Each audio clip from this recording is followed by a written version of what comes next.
week's episode is brought to you by Audible. To browse their catalog of more than 150,000 titles and download the free audiobook of your choice, go to yhtv.us/audible. Sign up or log in with your Amazon account and start enjoying your new book today. Hello and welcome to YHTV's Flowing into Awareness with visionary and master intuitive Anatara. I'm Christina Suzama, your host for this show. This is episode 42. Train yourself to look around an issue. And with us is our beautiful Anatara. Hi there, Christina. Hello, Anatara. I like this topic. Look around the issue. And it means a couple things to me. It means looking around an issue, like to see what is literally around it, what is supporting it, what is bringing it to the fore, what's bringing it to your attention. But it also means to look around in an issue. When you're in the middle of something, what happens if you look around the inside of it? You never know what beautiful little clues there are in there. But I mean, I've noticed forever that listening to friends, listening to family, listening to my clients, that we have these themes. We get caught emphasizing certain themes about ourselves, about the events that are happening with us and to us. Things such as, one of our themes could be, oh, I'm tired. Another common one, I don't have enough. A really prominent one is, I'm bad at relationships. I'm no good at relationships. What if that isn't true? So it causes us to create stories about ourselves, or stories about people that we know, or stories about the kinds of things that happen to us that we repeat over and over again. We repeat them in our minds. We repeat them when we talk to people about what happened to us, and we can't escape the themes. They are ever present and reinforced every time we have one of those things happen to us, or every time we think about it, every time we address the theme. So we literally become what we are complaining about. So I want to think of a good example that a lot of us could relate to.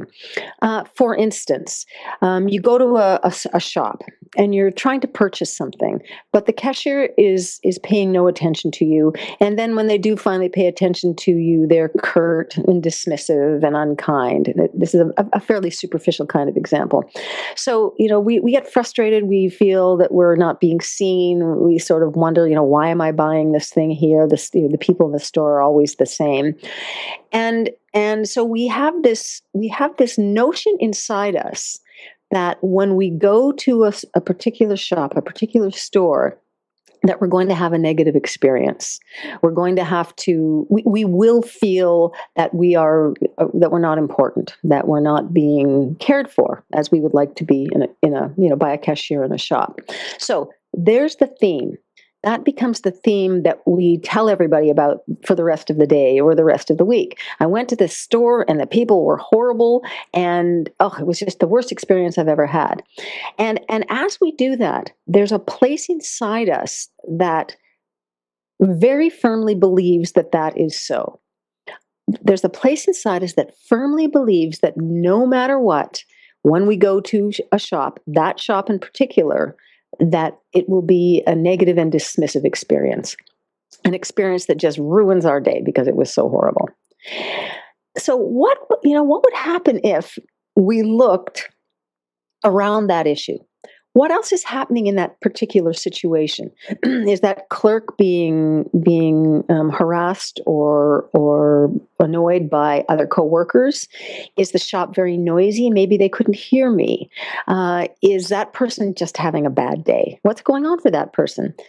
If I were to observe what was really going on in that moment, in that shop, in that mall, on that street corner, or whatever it is, would I start to notice what's happening for the other person involved with me who is making me feel that I'm having a bad experience? So that's the first way to step out of and look around an issue. And then how about if I looked at myself? I was waiting for that. I said, okay, what goes around comes around, people. Where's the issue beginning at? Exactly. So I look at myself and I say, what kind of morning did I have? Was I tired when I got up? Did someone drop something on my toe? Did my husband and I have a fight last night? Were the kids extra grumpy? What is putting me into a mood where I am inviting in a way and bringing forth the theme of having a negative interaction with someone? So we look at what's happening around the situation on the external levels. Then we start to look inside to see what we're carrying with us. And just sometimes by looking, and often we really know anyway, that we have brought to the event, whatever the event or experience is, a whole load of things that make us feel awful already. So that negative ickiness inside it's looking, it's out there drawing things in that will reinforce that. So we have the theme. The theme is I'm really not very happy today. And we start to look for things as we emphasize that theme. We look for the things that will again emphasize the theme. Mm-hmm. And then we attract the clerk or the store who is also not having a very good day. So really what I'm getting at here is that we don't have to have perfect days and we don't have to always be in perfect form. That's kind of impossible. And when we're not feeling so up about things, we can observe what the theme is that we're bringing, the theme that we are literally attracting, and we can see how maybe we could imagine that is the cause or part of the cause, rather than this constant concept, that constant theme that's rotating in our minds and attracting things that says, my life is really horrible, I can't fix this. So the sort of the conclusionary part of all of this is that when we re-emphasize something, either positive or negative, we create more of it. When we reiterate this terrible experience that we had at the shop, it maintains the energy of that experience. It gives the energy of that negative experience to whoever we're talking about. Even if you write it in your diary, you are continuing the vitality and the aliveness of that negative experience. So I would like to emphasize that there is a way to change it by looking around the issue, by looking inside the issue, and by perhaps just stating to yourself, oh, there were a lot of things going on right then that I just didn't know how to avoid. Or there were a lot of things that I chose not to avoid. But that stops the command of your life over your life that negative theme has had. And it actually starts the process of stepping through something rather than being mired in something. I like that. I love this. I love your topics, period. I mean, I can say, I love this topic. I love this topic. Every time I say the same thing. And, this is such a great moment of awareness, Anatara, because I do agree with you. I stand in lines and one day my son did say to me, he says, how do you make those clerks talk and laugh and everything? I said, well, it's not an easy job. My mother used to be a cashier for many, many years of her life where she couldn't really speak English. And it was so lovely when these people would come in and say, hi, Mary, how are you doing? And then I would be helping her package behind the counter and they'd know my name. And it just brought such light to her day. Like these people who would come in and just take the moment to get to know them. And I think from that, I watched the people before us and it's like, oh, yes, they go, they pay. There's not a smile. There's not anything. And, these clerks behind they're the same thing. Whereas when we go in and we go, hi, what's your name? Oh, that's your name. Hey, how you doing? You having a bad day? And I call it, you having a bad day? It's like, and they go, yeah, it's been rough. I go, oh, I'm sorry to hear that. Well, we're here to make it better. And just to bring light and laughter to it and go, let's shift it. Let's shift it. And, even if we're having a bad day, or if we are tired, as I said to you, we woke up with a sore back. Well, how are we going to bring light to it? Okay, it's sore. All right. That's not perfect, right? We don't wake up perfect all the time. All right. So what do we do? Oh, well, let's go for a walk. Let's loosen it up. Let's bounce on my little ball. And you're so right, Anatara, about how I don't want to go through all day having a bad back.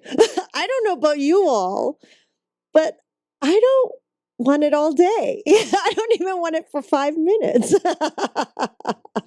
No, it's you're bringing so much more of the practical into this flow, and that's exactly it. If we are not overcome by whatever that theme is that feels like it really wants us to grab onto it and stay attached to it, and if we can move that for ourselves, change that for ourselves, look through it to what's really going on, then we don't take that to any interaction that we have, and we don't keep it ourselves in terms of the interaction we're having with our own minds throughout the day.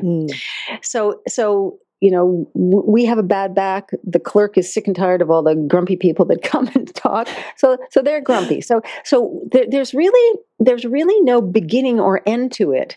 It's all a continual flow. Mm-hmm. It's all a continual sequence of finding a way to be aware of what you might be feeling, but to also know that you don't have to be, stuck in that theme, and that theme doesn't have to go on for days, for weeks, for mm-hmm. years. We aren't one thing. We are constantly flowing and constantly changing.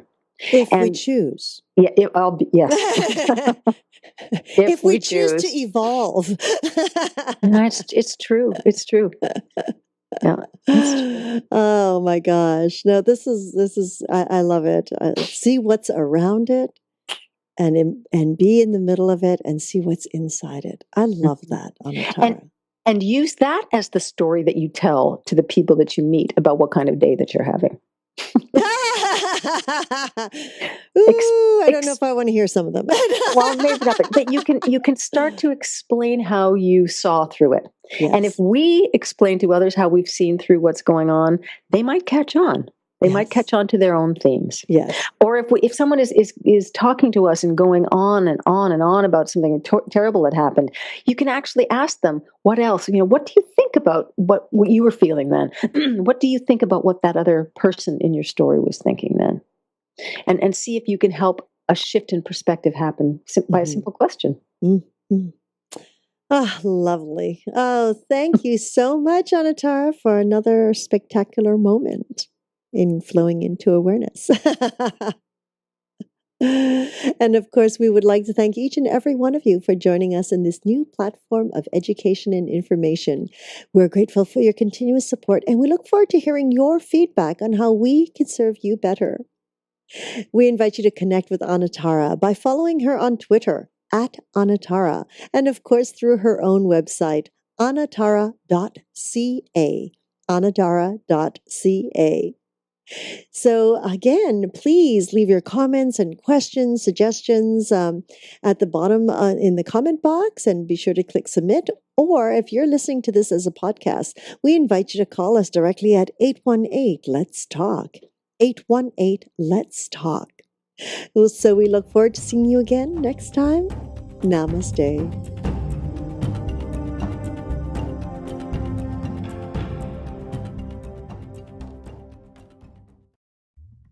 Like not having a high libido. Mm-hmm. It's almost, it's the manifestation of all these stresses or stressors on us. Yeah. So work-life balance and career stress in and of itself is definitely definitely impacts libido.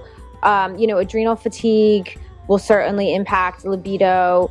Not enough time, not like literally no freedom in your life to really feel like you have the ability to indulge in that.